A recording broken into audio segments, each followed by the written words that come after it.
Bonjour à tous et bienvenue pour ce nouveau rendez-vous de motocross. Vous l'avez bien compris, je ne vais pas vous faire la visite de cette charmante ville d'Ils-sur-Tille en Bourgogne qui mérite d'y faire un détour, mais nous allons plutôt vous faire partager les meilleurs moments de la course qui a eu lieu le dimanche 27 avril sur le circuit du Mont-Tholeux de l'AMC Issois. Le temps a été incertain tout au long de la journée, mais à part quelques petites gouttes, rien à signaler. Même si le froid a perduré durant toute la journée, les courses ont pu se dérouler dans de bonnes conditions avec un terrain bien préparé par l'équipe du président Jackie Bonne. Nous allons tout d'abord saluer tous les bénévoles de l'AMC Issois qui ont su, comme à leur habitude, accueillir les spectateurs et les pilotes de la plus belle façon.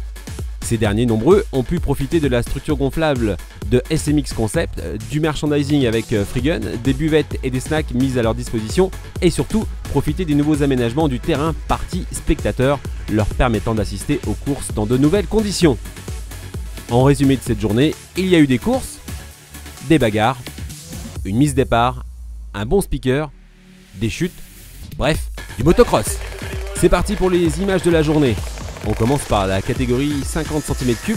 Les plus jeunes pilotes de la journée se sont élancés sous le drapeau de départ de Thierry Gabet, le responsable de l'école moto verte issoise. Ces jeunes pilotes roulaient uniquement sur une petite partie du terrain. De la graine de champion en devenir. En MX Kid, la catégorie des 85-65 cm3, les deux manches ont été similaires. All shot en première de Maxence Cassard au guidon de sa 65 cm3 et Samuel Bernard en deuxième manche. Samuel Bernard qui avait la pole position en essai chrono le matin. Ces deux pilotes de Franche-Comté ont trusté les deux premières places en MX Kid Scratch suivi d'Alexis Varret de l'Iceban.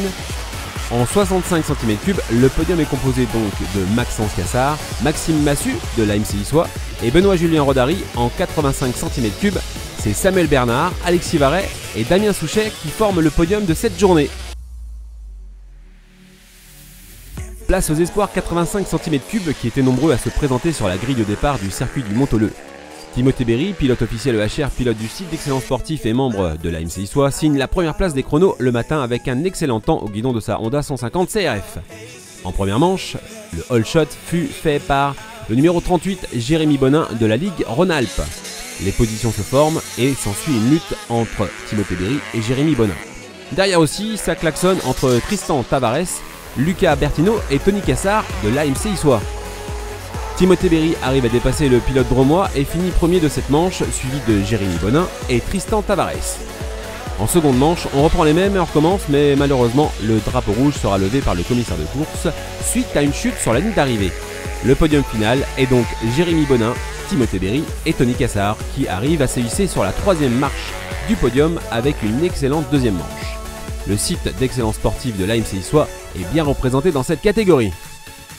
En 125 cm3, là aussi de belles bagarres entre Lohan Blache et Joseph Rabu, tous deux licenciés au motoclub d'Ardon-Guignon qui nous ont offert deux manches de qualité et riches en suspense. Lohan signe le meilleur temps des chronos le matin, mais en première manche, c'est le second des essais chronos, Joseph Rabu, qui gagne devant lui, suivi de Thomas Richer.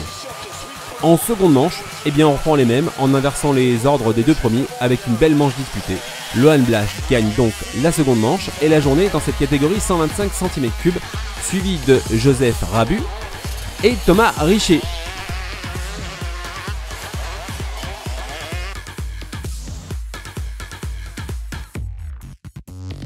La catégorie MX2 nous a aussi gratifié de deux belles manches. Alexis Després, licencié au motoclub d'Ardon-Guignon, a réalisé le meilleur temps des qualifs et surtout le meilleur temps absolu de la journée.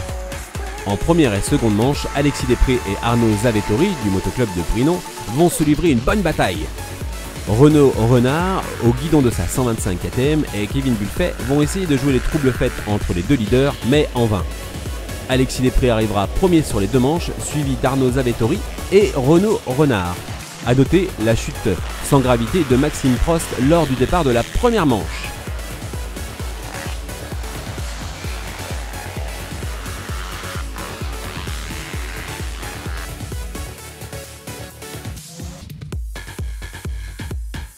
Les manches de la catégorie MX1 ont aussi été disputées.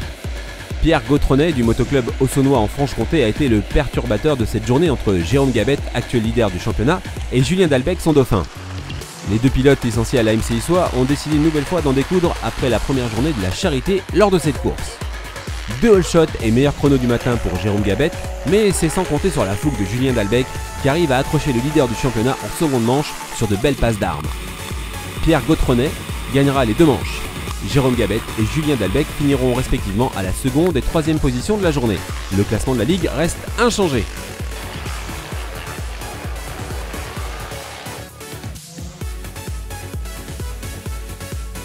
Les vétérans nous ont prouvé une fois de plus qu'ils savent encore tenir un guidon. Thierry Tracan, qui a participé au dernier Dakar, remporte la journée de cette catégorie au scratch et en argent, suivi de Yves Guidard en or. Ces 2 pilotes ont de beaux restes.